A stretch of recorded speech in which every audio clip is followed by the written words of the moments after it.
Hello students, welcome to my channel. आज video रे तुम मानकर सप्तम श्रेणी विज्ञान बहिर दशम अध्याय उद्भिद रे वंश विस्तार चैप्टर रे प्रश्न उत्तर गुडी आलोचना करनेबा। ता सहित तुम मानकर important long question short question मध्य आलोचना करनेबा। एक नंबर बंधनी मध्यरु उपयुक्त शब्द बाछि शून्य स्थान पूरण कर।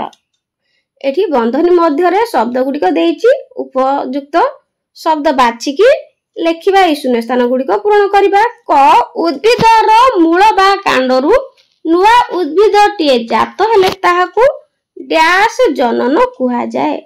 इस लिखियो पिला माने अंगीय जनन कुहा जाए।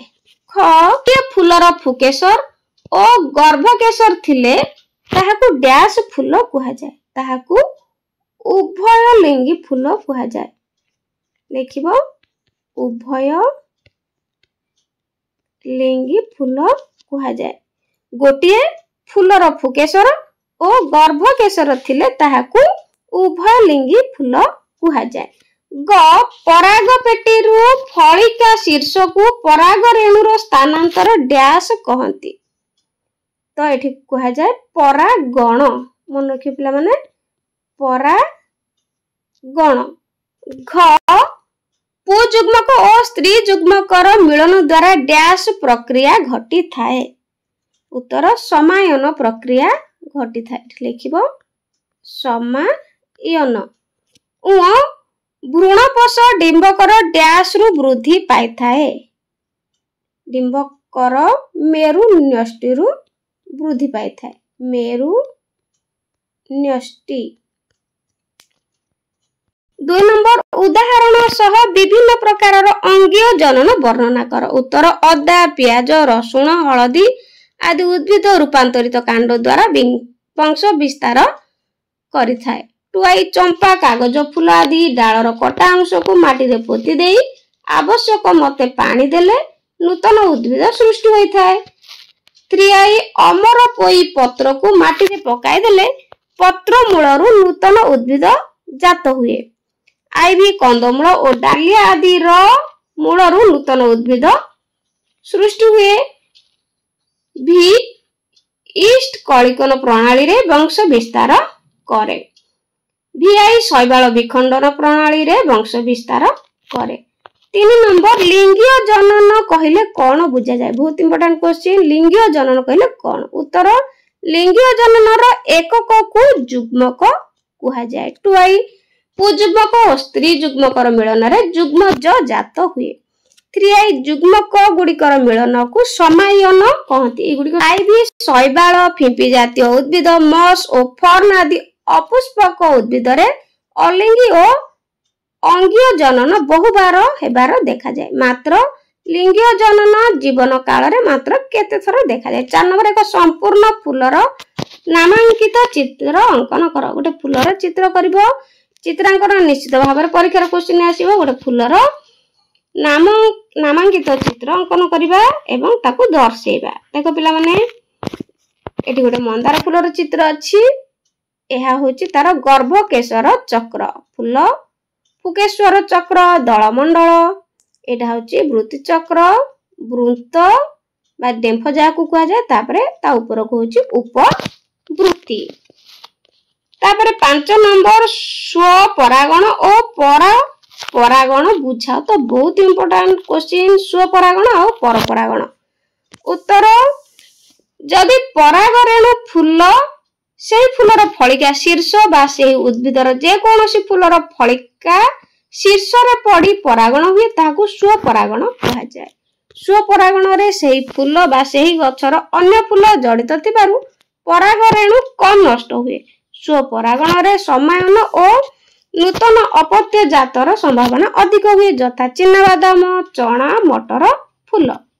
2 पराग रेणु जदि सेही जातिर अन्य को उद्भिद फूल रे थिबा फलिका शीर्ष रे पड़ी परागण करे तेबे ताहाकू परपरागण कहंती। परागण द्वारा सुस्थ सबल अपत्य जात होइताय ताहा खजुरी फूल। ताहा होछि खजुरी फूल जाकू कहै जाय। 6 नंबर सपुष्पक रे समायन किपरि होइथाय। तो एहा मध्ये इंपोर्टेंट क्वेश्चन जे सपुष्पक रे समायन किपरि होइथाय। उत्तर सपुष्पक उद्भिदरे स्त्री केशर चक्र डिंबकरे भ्रूणाशय थाए। टुआई भ्रूणाशय गोटे डिंबकोश, 2टी सहायक कोश, 3टी पातली कोश और 2टी मेरुन्यष्टि कोश जोड़ी हुई रही थांती। 3 परागरेणु फलिका शीर्ष रे पड़िबा परे 2टी कोश रे विभक्त हुए, ताहला नलिका कोश और जनन कोश। आईवी नलिका कोशरु नलिका बाहरी शलाका मध्य दे डिंबक मध्य रे प्रवेश करे। एही समय रे जनन कोश 2टी पुजुग्मक रे विभक्त हुए।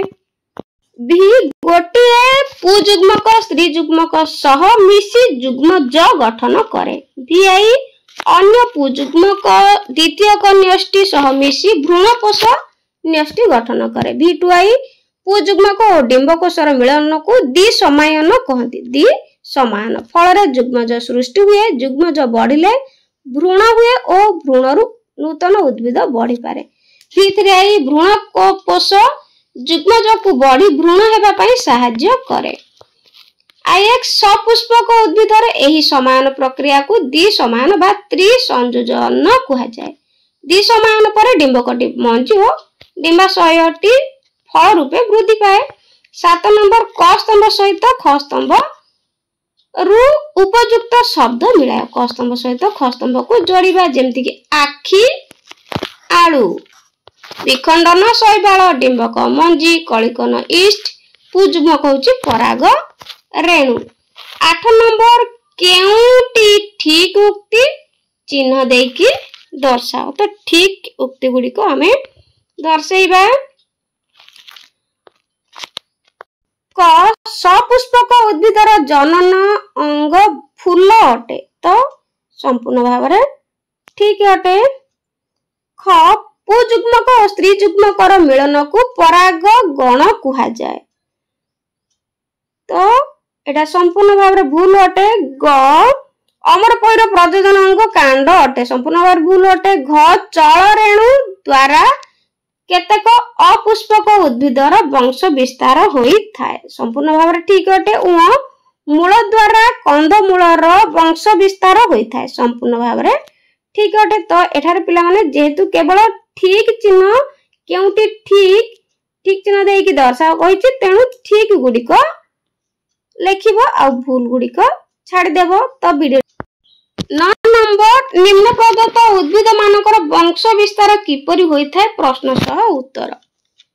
तो एठारे प्रश्न सह उत्तर लेखिबा। धान फूल, गहम फूल, मुग फूल, हरड़ फूल, आलू कांड, पियाज कांड, कंदमूल फूल, कागज फूल डाल, कदली मूल, गोलाप डाल। 10 नंबर अंगीय और लिंगीय जनन उद्भिद टीकु किपरि सहाय्य करथांती। उत्तर अंगीय और लिंगीय जनन उद्भिद को वंश वृद्धि रे सहाय्य करंती। वीडियो केमति लागला कमेंट रे निश्चित जणाइबा। Thank you.